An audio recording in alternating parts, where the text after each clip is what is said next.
India alert. குற்றங்களுக்கு எதிரான குரல்.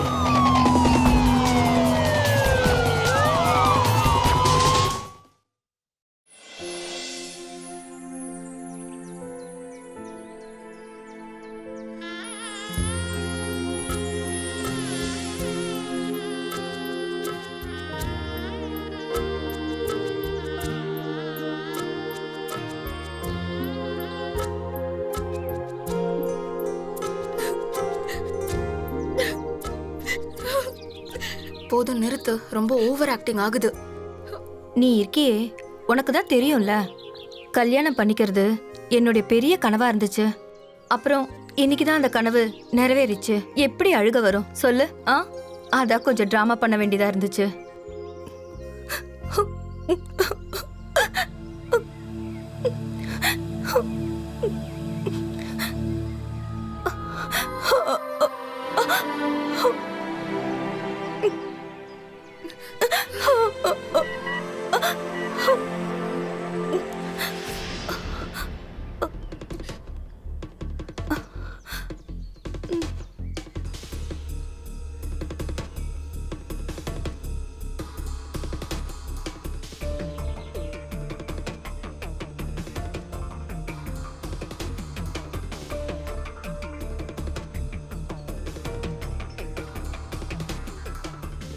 என்னாச்சு சம்மந்தி? ரொம்ப தூரம் டிராவல் பண்ண போறாங்கல்ல, அதான் ஃப்ரெஷ் ஆகிறதுக்காக போயிருக்கா. வந்துருவா.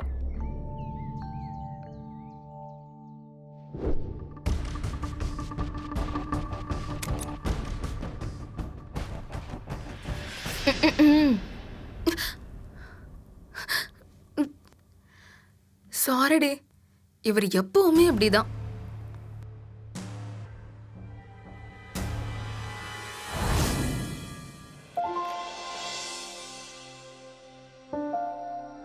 சாரி சரியா? பைத்தியமே, குட் லக்குக்கு சாரி சொல்லக்கூடாது.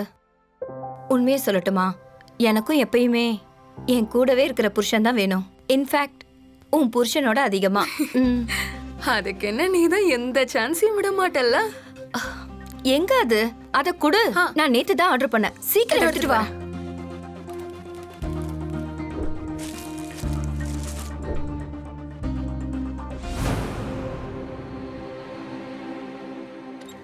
சூப்பரா இருக்கு. மாமா மட்டும் இதுல உன்னை பார்த்தாரு, எல்லாத்தையும் மறந்துட்டு உனக்கு அடிமை ஆயிடுவாரு. சும்மா இரு, அதுல எடுத்து வச்சிரு. அம்மாடி நேஹா,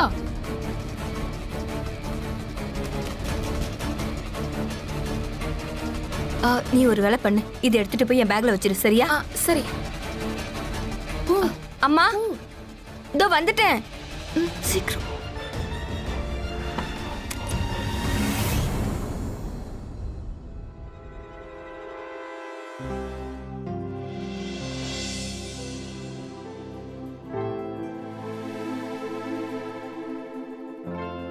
இவ்ளோ நேரம் ஆச்சு, இவர் எங்க இருக்காருன்னு தெரியலையே.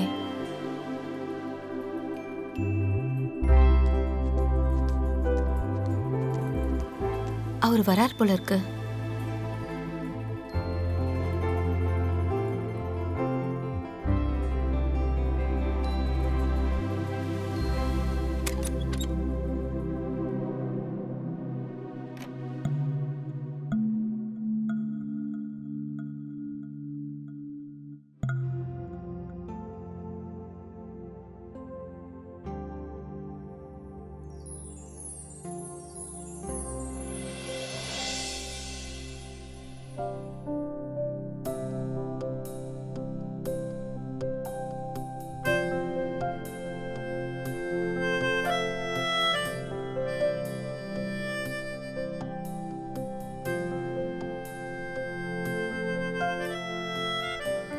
அடேங்கப்பா, நான் கற்பனை பண்ணதை விட நீ ரொம்ப அழகா இருக்கியே.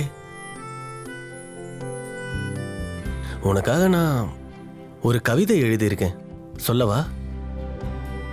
ஆசை இருக்கிறது உன் இதயத்தை திருட, ஆசை இருக்கிறது உன் மனதில் நிறைய, நிலாவை போன்றது உன் முகம். டாக்டர் ரோட்ரிகாஃபின். சாரி, அது நான் யூபிஎஸ்சிக்கு ரெடி பண்ணிக்கிட்டு இருக்கேன்ல, அதனால என் மைண்டில் ஏதாவது கொஸ்டின்ஸ் ஓடிக்கிட்டே இருக்கும். இப்போதான் WHOட இந்தியன் ரெப்ரசன்டேட்டிவ் பேரை ஞாபகப்படுத்தி பார்த்தேன். மறந்துருச்சு. திடீர்னு ஞாபகம் வந்துருச்சு. யூபிஎஸ்சி நான் அதை கல்யாணத்துக்கு முன்னாடி கேள்விப்பட்டிருக்கேன். ஆனா அது என்னன்னு எனக்கு தெரியாது. யூபிஎஸ்சிங்கிறது ஒரு விதமான எக்ஸாம். அதில் பாஸ் பண்ணதுக்கு அப்புறமா நான் கலெக்டர் ஆயிடுவேன். அப்புறம் நீ கலெக்டர் ராணி. நான் கடந்த 5 வருஷமா இந்த எக்ஸாம் எழுதிக்கிட்டு இருக்கேன். ஆனால் இந்த தடவை எனக்கு முழு நம்பிக்கை இருக்கு, நான் கண்டிப்பாக இதில் பாஸ் ஆயிடுவேன். சரி, ஓகே, நான் என்னோட கவிதையை ஃபினிஷ் பண்ணிடுறேன். வேண்டாம், இருக்கட்டும், விடுங்க. நீங்க என் மொத்த முடுக்கம் ஆப்பு வச்சிட்டீங்க.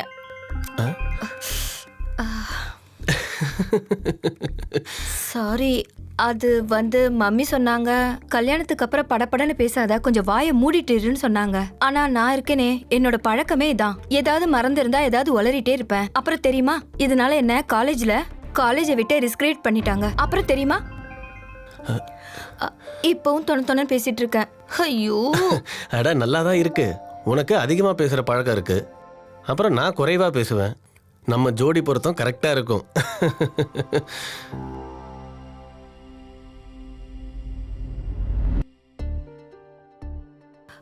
சரி, நம்ம எப்ப போறோம்? எங்க? ஹனிமூனுக்கு. ஓ, அது நான் இன்னும் டிசைட் பண்ணவே இல்லை. சரி, அதனால என்ன? இதை நீங்க என்கிட்ட விட்டுடுங்க, நான் உங்களுக்கு நல்ல இடமா பார்த்து சொல்றேன். இப்போ நீ இப்படி தொணன்னு பேசுறது நிறுத்துறியா? இப்படியே பேசி இந்த ராத்திரியே போக முடியாது, புரியுதா?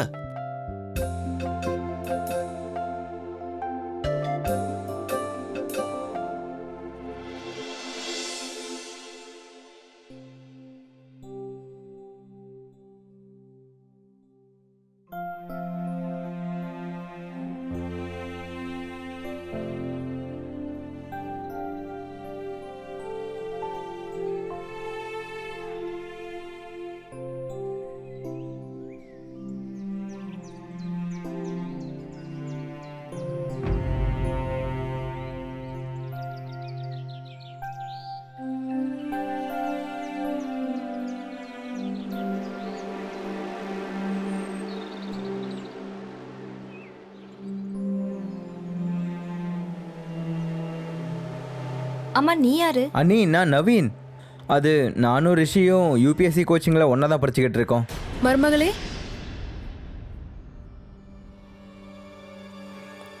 நவீன், நீ இங்க?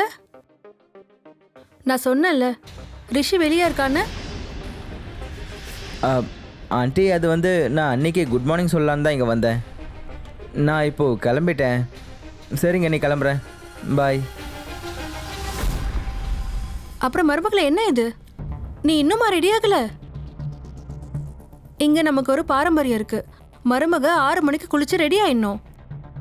உனக்கு தெரியும்ல, இன்னைக்கு உனக்கு முகம் பார்க்குற சடங்கு இருக்கு. விருந்தாளிங்க கூட வர ஆரம்பிச்சிட்டாங்க. நீ சீக்கிரமா குளிச்சுட்டு போய் ரெடி ஆகி வந்துரு. சரிங்கம்மா.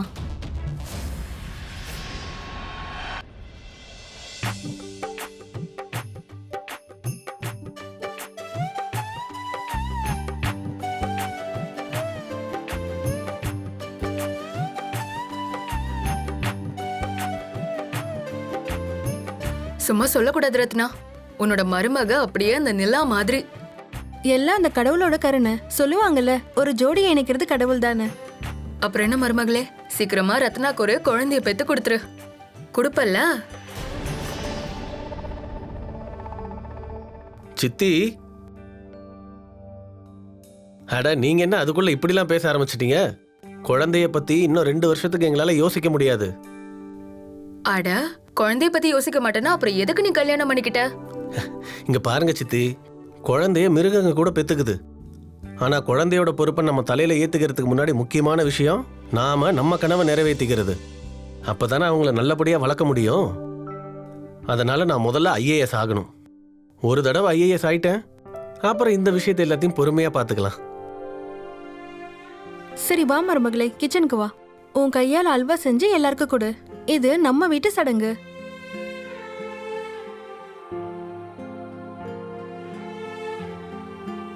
இதான் மருமகளே, இதான் உன்னோட சமையலறை. உனக்கு எந்த அளவுக்கு தெரியுமோ அந்த அளவுக்கு நீ அல்வா செய். சரியா? சரிங்கம்மா. சரி,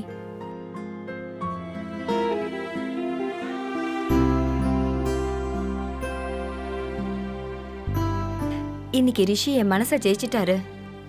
இந்த மாதிரி அன்பு காட்டுற புருஷன் தான் எனக்கு கிடைக்கணும்னு நான் நினைச்சிட்டு இருந்தேன். இப்போ இது என்னோட டேர்ன். நானும் ரிஷி கிட்ட சொல்றேன் நான் அவரை எவ்வளவு விரும்புறேன்னு. சித்தப்பா மொபைல் கொடுங்களேன், கேம் விளையாடுறதுக்கு. ஆ ஆ, கண்டிப்பா. இந்தா.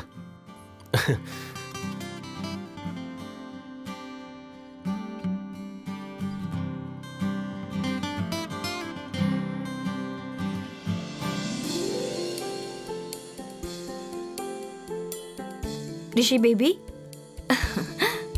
எஸ், இன்னிலேருந்து நான் உங்களை இப்படி தான் கூப்பிடுவேன். அப்புறம் நான் உங்ககிட்ட என்ன சொல்ல விரும்புகிறேன்னா, ஐ லவ் யூ.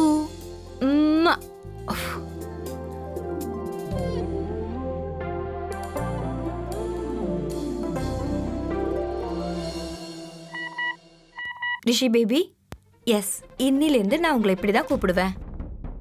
அப்புறம் நான் உங்ககிட்ட என்ன சொல்ல விரும்புகிறேன்னா, ஐ லவ் யூ.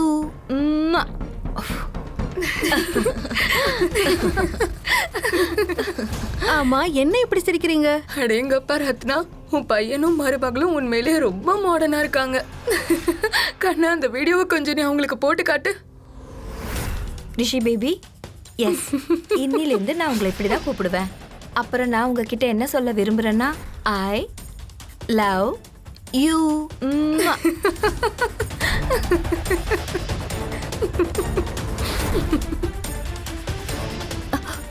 வா அம்மா, என் அம்மா கூட கொஞ்சம் எங்கம்மா? வா. ஆனா அம்மா என்னாச்சு? அம்மா, நீ என்ன செஞ்சு வச்சிருக்க மருமகளே? உனக்கு கொஞ்சமாவது வெக்கமான இருக்கா இல்லையா? எல்லாரும் முன்னாடி என்னோட மூக்க அறுத்துட்டு உன் அம்மா உன்னை இப்படிதான் வளர்த்தாளா? அம்மா போதும், நிறுத்துங்க. அம்மாவை பத்திலாம் பேசாதீங்க. என்ன என்ன சொன்ன? வந்து ஒரு நாள் கூட ஆகல, என்னையே எடுத்து வாயாடுறியா? அட போதும், நிறுத்து ரத்னா. மருமகளே, நீ போமா. பாத்தீங்களா, அவ திமிர பாத்தீங்களா? என்ன மாதிரி என்கிட்ட வாயாடுறா? நீ அமைதியா இரு. இதுக்கப்புறம் நீ உன் பேச்சை குறைச்சாகணும். உங்களுக்கு தெரியாதுல்ல வெளியில இவ என்ன காரியம் செஞ்சிருக்கான்னு? எல்லாரும் நம்மளை பார்த்து சிரிக்கிறாங்க. விஷயத்தை புரிஞ்சுக்கோ ரத்னா. அவ வேற வீட்டு பொண்ணு, இப்போதான் இந்த இடத்துக்கு வந்திருக்கா. நீ இப்போவே அவளை திட்ட ஆரம்பிச்சிட்டேன்னு வச்சுக்கேன், உன்னை மதிக்கவும் மாட்டா, உன் மேலே பாசமும் காட்ட மாட்டா. அதனால கொஞ்சம் பொறுமையாக அவளை கவனிச்சிக்கோ, சரியா?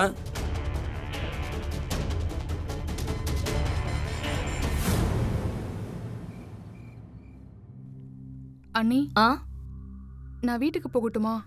சரி கிளம்பு. ஆனா போனீன்னா பணத்தை கட் பண்ணுவ. நான் காலையிலே வந்துட்டேன். அதுக்கு எனக்கு ஒன்றும் நீ பெரிய உதவி செய்யல. நீ எவ்வளவு வேலை செய்யறியோ அதுக்கேத்த பணம் தான் உனக்கு கிடைக்கும், சரியா?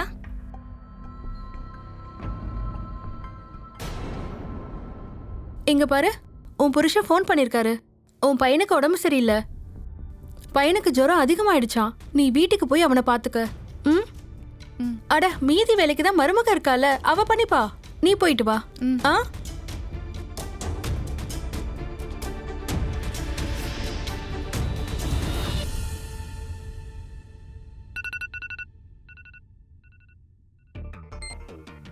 ஹலோ, எப்படி போயிட்டு இருக்கு உன் கல்யாண வாழ்க்கை?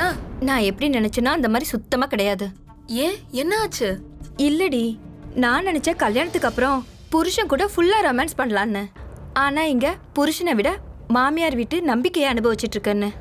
கல்யாணத்துக்கு அப்புறம் இப்படி நிறைய அட்ஜஸ்ட் பண்ணி தான் ஆகணும். அதுக்கப்புறம் புருஷனை நம்ம கைக்குள்ள வச்சுக்கிட்டா அதோட நம்ம ராஜ்யம்தான்.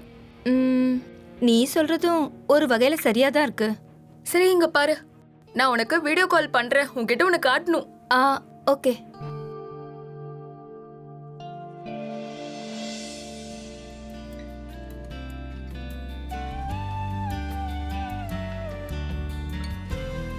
பாத்தியா? Wow, super. இதை எனக்காக கரண் செஞ்சிருக்காரு. வாவ். என்ன பண்றீங்க? வீடியோ கால் பேசிட்டு ஓ, இருக்கேன். ஹாய் நேஹா. நீ அப்புறமா ஃபோன் பண்ணு, இப்போ நாங்கள் கொஞ்சம் பிஸியாக இருக்கோம். ஓகே ஓகே, பாய். வாவ் நேஹா, நேஹா, நீயும் ரிஷியை எப்படியாவது உன் கண்ட்ரோல்ல இந்த மாதிரி கொண்டு வந்துடணும். உன்னோட காதல் தந்திரங்களை ஆரம்பி. அப்பதான் ரிஷியையும் அப்புறம் இந்த வீட்டையும் உன்னோட கண்ட்ரோல்ல கொண்டு வர முடியும்.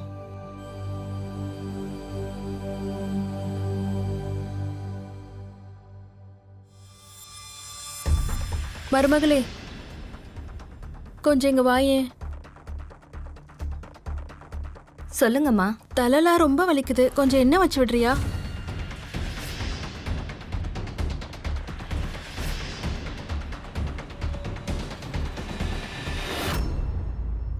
அட, என்னாச்சு? ஒன்றும் இல்லைம்மா, நான் வச்சு விடுறேன்.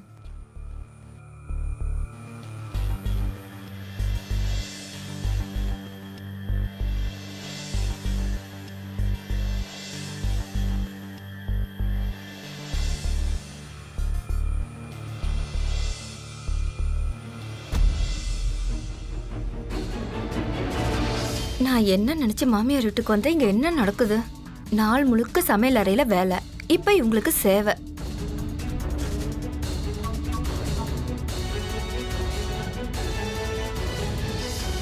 அட மருமகளே, போதும் போதும்.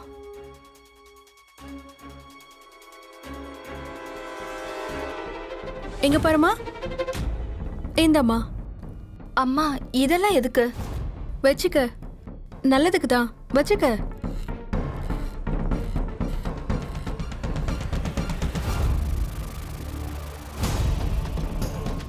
இவங்க என்ன இந்த வீட்ல ஒரு வேலைக்காரி மாதிரி வச்சிருக்காங்க.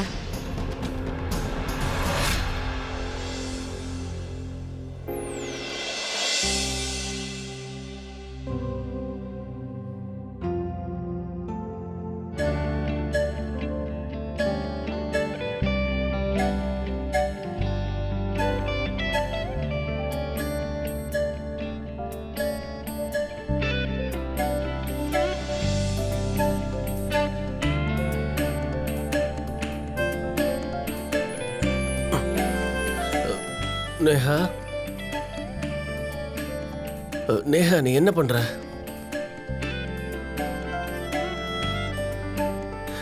என்ன தூங்க விடு, நாளைக்கு காலையில சீக்கிரம் எழுந்திருக்கணும். ரிஷி, என்ன பண்ணிட்டு இருக்கீங்க? நான் உங்க மனைவி, உங்க வீட்டு வேலைக்காரி இல்ல. நாள் முழுக்க கிச்சன்ல வேலை, அப்புறம் உங்க அம்மாவோட பேச்ச கேட்கணும். அப்புறம் நீங்க வேற இப்படி என்கிட்ட நடந்துக்கிறீங்க. I am sorry Neha. சரி, நீ சொல்லு. உன்னோட இந்த அழகான முகத்துல சிரிப்பை கொண்டு வர நான் என்ன பண்ணணும்? அப்படி என் முகத்துல நீங்க சிரிப்பு கொண்டு வரணும்னா ஹனிமூனுக்கு என்ன சுவிட்சர்லாந்து கூட்டு போங்க. அப்படி சுவிட்சர்லாந்து காஸ்ட்லினா நம்ம மாண்டோஸ் போலாமே. நேஹா, இப்போ நம்மளால எங்கேயும் போக முடியாது, ப்ளீஸ். ஆனா ஏன்? நேஹா, 1-2 மாசத்துல எனக்கு யூபிஎஸ்சி எக்ஸாம் இருக்கு. அதுவும் இல்லாம நான் எந்த ஒரு வேலைக்கும் போறதில்ல. ஸோ என்னோட எல்லா செலவுகளையும் என் அப்பா தான் பாத்துக்கிறாருன்னு தெரியும்ல. ஐயோ ரிஷி, ஒரு வாரத்துக்கு போலாமே, என்ன பெரிய செலவாயிட போகுது? அப்புறம் காசு தான் உங்களுக்கு பிரச்சனைனா அப்பா கிட்ட கேளுங்களேன் ப்ளீஸ். இதையாவது எனக்கு செய்யலாம்ல ப்ளீஸ். என்னால் அது பண்ண முடியாது நேஹா. அப்பாக்கே பென்ஷன் தான் வருது, என்னால் அவருக்கு சுமையா இருக்க முடியாது. நான் உங்களுக்கு உங்களை பத்தி தான் கவலை இல்ல. என்னுடைய சந்தோஷம், என்னுடைய கனவு, இதெல்லாம் என்ன ரிஷி? நீ எதுக்காக கத்துற? கொஞ்சம் அமைதியா பேசலாம்ல. அம்மாவுக்கும் அப்பாவுக்கும் கேட்டுற போகுது. கேட்டா கேட்கட்டுமே, அத பத்தி எனக்கு எந்த கவலையும் இல்ல. அப்போவாது அவங்களுக்கும் புரியும்ல இந்த வீட்ல என்னுடைய நிலைமை என்னன்னு. இங்க பாரு நேஹா, நீ ப்ளீஸ் இப்படி கோவப்படாத. ஒரு தடவை நான் ஐஏஎஸ் ஆயிட்டேன்னா அப்புறம் கண்டிப்பா உன்னை. நீங்க என்னைக்கும் ஐஏஎஸ் ஆக போறது இல்ல. உங்களால இந்த எக்ஸாமை பாஸ் பண்ண முடியும்னு எனக்கு தோணல. அட, இந்த 5 வருஷத்துல உங்களால முடியல, ஆனா இப்ப மட்டும் எப்படி முடியும்? இப்ப மட்டும் என்ன கிழிக்க போறீங்க? எனக்கு தான் தலையெழுத்தே சரியில்லை, அதான் உங்ககிட்ட வந்து மாட்டிக்கிட்டேன். நேஹா, இதுக்கு மேல நீ ஒரு வார்த்தை பேசுனேன்னு வச்சுக்கோ, நான் என்ன பண்ணுவேன்னு எனக்கே தெரியாது. என்ன பண்ணுவீங்க? என்ன பண்ணுவீங்கன்னு கேக்குறேன். என்ன அடிப்பீங்களா? சொல்லுங்க, என்ன பண்ணுவீங்க? என்ன பண்ணுவீங்க? என்ன பண்ற நீ? கையெடு, உன் கையெடுன்னு சொல்றல.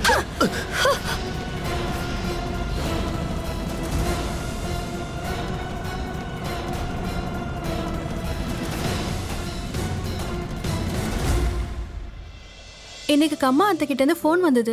ராத்திரி சாப்பிட வர சொல்லிருக்காங்க. எல்லாரும் நம்ம கிளம்பலாம். அம்மா, என்னால எங்கேயும் வர முடியாது. எனக்கு யூபிஎஸ்சி எக்ஸாம் இருக்கு, நீங்க போங்க. சரி பரவாயில்ல, இவன் வரலன்னா விடுங்க, நம்ம மருமகளை கூட்டிட்டு போலாம். ஆ இல்லையா? என்ன மருமகளே? அது வந்து அம்மா, எனக்கு தலை ரொம்ப வலிக்குது. ஆ சரி சரி மருமகளே, நீ ரெஸ்ட் எடுத்துக்கோ. நாங்கள் 2 பேரும் போயிட்டு வரோம். ஆ சரி.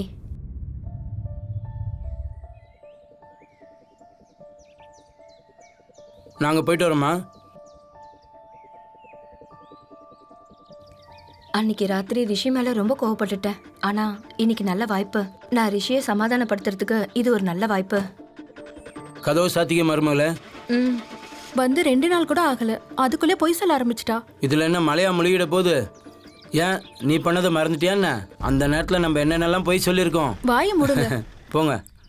யூபிஎஸ்சி எக்ஸாம் எழுதுறதுக்கு கடுமையாக உழைச்சே ஆகணும். ராத்திரி பகல்னு பார்க்காம படிக்கணும். எந்த ஒரு இலக்கையும் அடையறதுக்கு உழைப்பு ரொம்ப முக்கியம். அது சாரி சார்.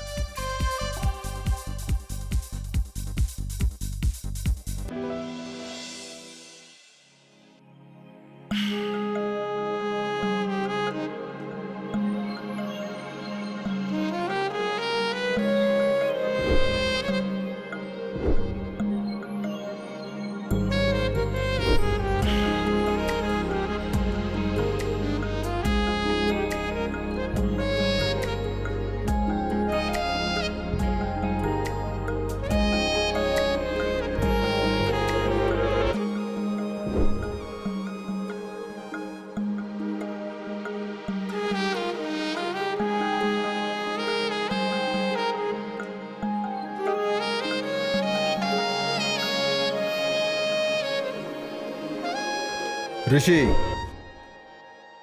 நீ இங்கே ஆன்லைன் கிளாஸில் படிக்கிறதுக்கு வரியா இல்லை இப்படியெல்லாம் பண்ணுறதுக்காக வரியா? Sir I'm sorry sir. நான் உன்னோட கிளாஸை பிளாக் பண்ணுறேன். சார் சார்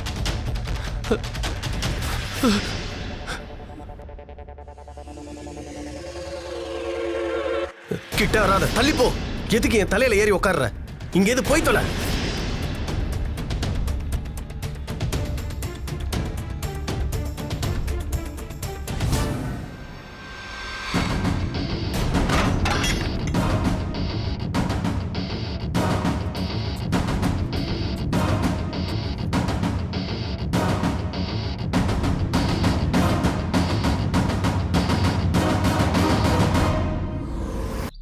டேய், எனக்கு கல்யாணம் ஆனதுலேருந்தே எனக்கு என்ன தோணுதுன்னா, என்னால் படிப்பில் ஃபோக்கஸ் பண்ணவே முடியல.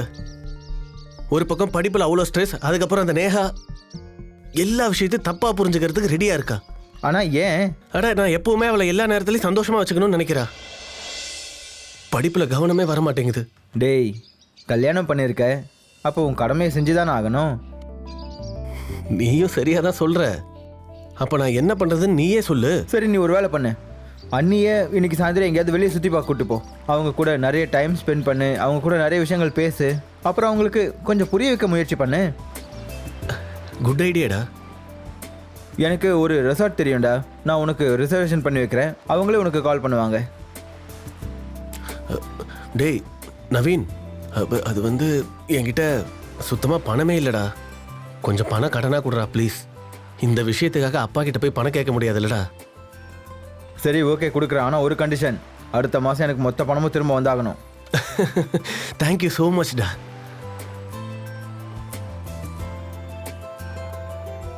ஏய் ஏய், பெஸ்ட் ஃப்ரெண்டுனா நீ தான்டா. ஆ சரி சரி, ஓகே, கிளம்பு, சீக்கிரம் கிளம்பு. தேங்க்யூ.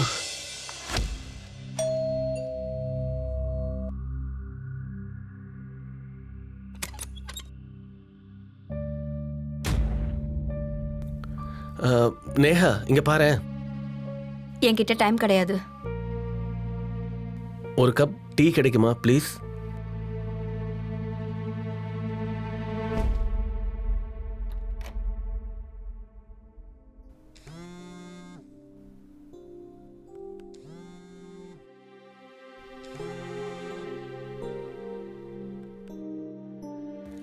ஹலோ.